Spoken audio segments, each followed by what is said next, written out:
इस देश में मानो नेताओं से ऊपर कोई दूसरा नहीं है, कोई इनसे जवाब मांगने वाला नहीं है। जनता का पैसा कैसे बर्बाद किया जाता है कोई इनसे अच्छा न जानता है और न किसी और के बस का जानना है।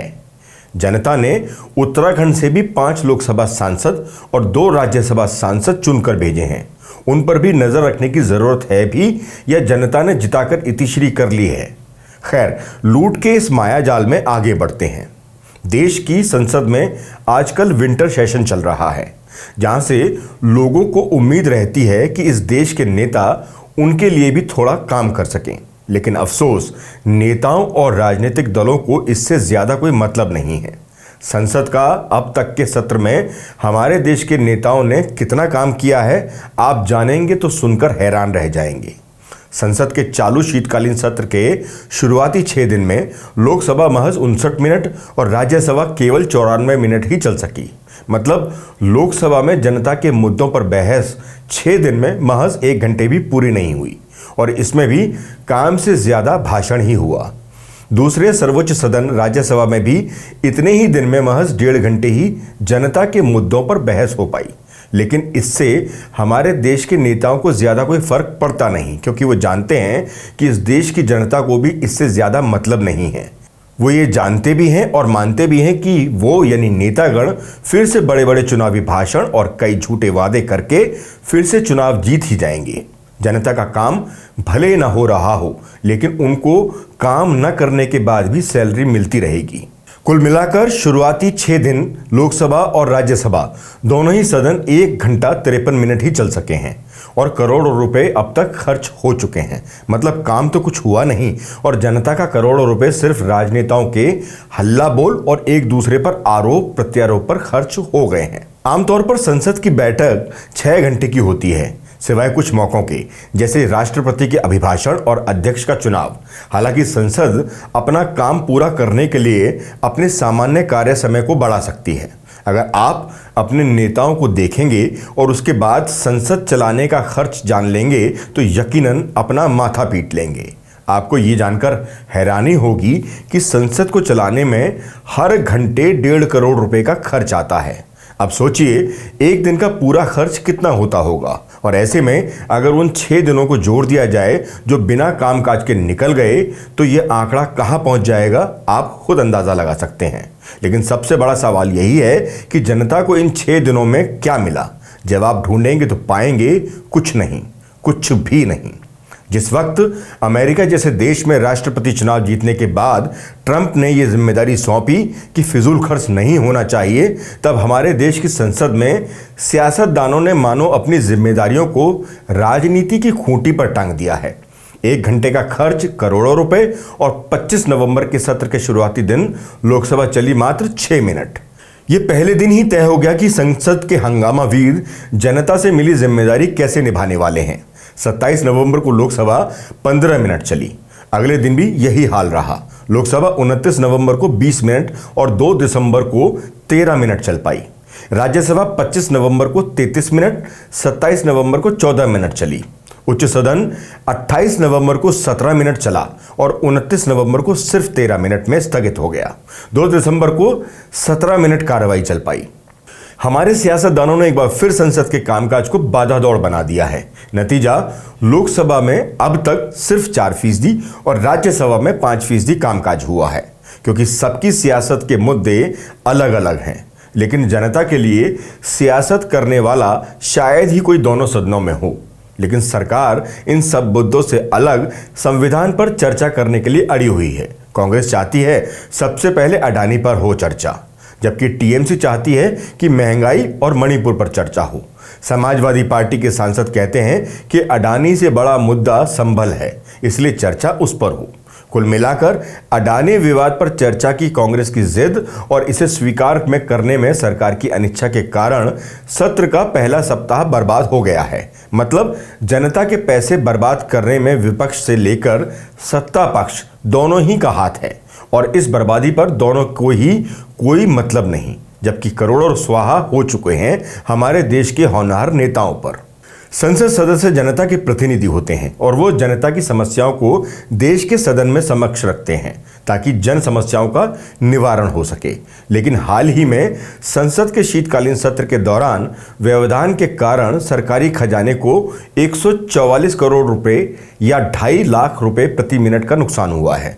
इसलिए जनता के पैसे की इस बर्बादी ने संसद की कार्य प्रणाली पर गंभीर सवाल खड़े कर दिए हैं।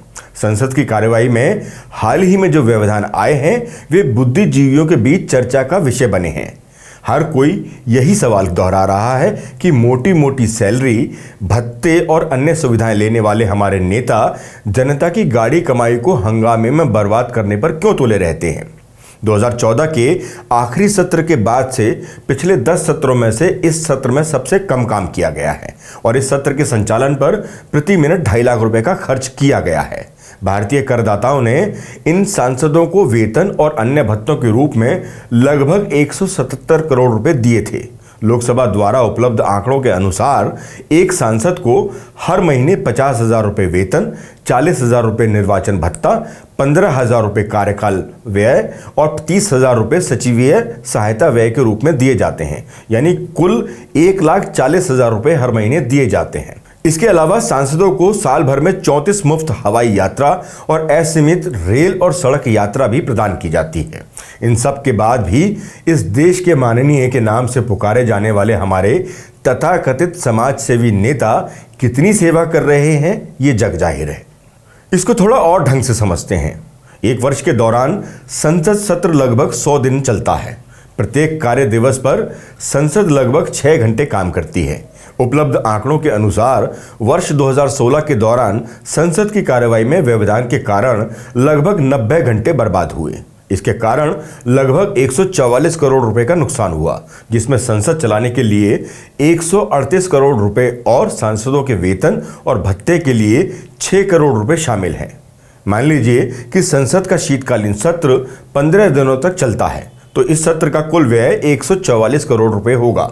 प्रतिदिन की कार्यवाही की अवधि 6 घंटे है तो सत्र में संसद को कार्य समय 90 घंटे होना चाहिए, यानी प्रति घंटा व्यय 16 करोड़ के हिसाब से होगा। इसका अर्थ यह है कि भारत की संसद की 1 मिनट की कार्यवाही से सरकारी खजाने पर लगभग 2.5 लाख रुपए का व्यय होता है। सोचिए, जो नेता हर मिनट में लाखों रुपए खर्च कर रहे हैं वो जनता के लिए कुछ मिनट काम करने को तैयार नहीं है।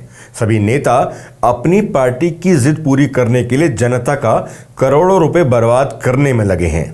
सबसे मजेदार बात यह है कि इनसे इसका हिसाब भी नहीं मांगा जाएगा।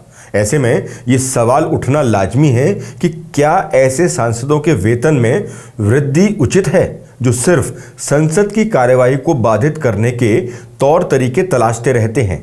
इसलिए जरूरत इस बात की है कि सांसद अपनी जिम्मेदारियों को याद रखें। हैरानी इस बात की है कि यह कोई पहली बार नहीं हो रहा, बल्कि कई बार देखने को मिला है। 2 साल पहले भी संसद का मानसून सत्र हंगामे के कारण चल नहीं पाया। 2 हफ्तों में कभी विपक्ष तो कभी सत्ता पक्ष के हंगामे के कारण कार्यवाही स्थगित करनी पड़ी। उस दौरान लोकसभा में 15.7 घंटे और राज्यसभा में 11.1 घंटे यानी कुल 26.8 घंटे ही काम हुआ था। दोनों सदनों में 32 बिल पेश करने का ऐलान किया गया था, लेकिन शुरुआती 10 दिन का टैक्स पेयर के करीब 100 करोड़ रुपए खर्च होने के बावजूद सिर्फ 2 ही बिल पास हो पाए थे।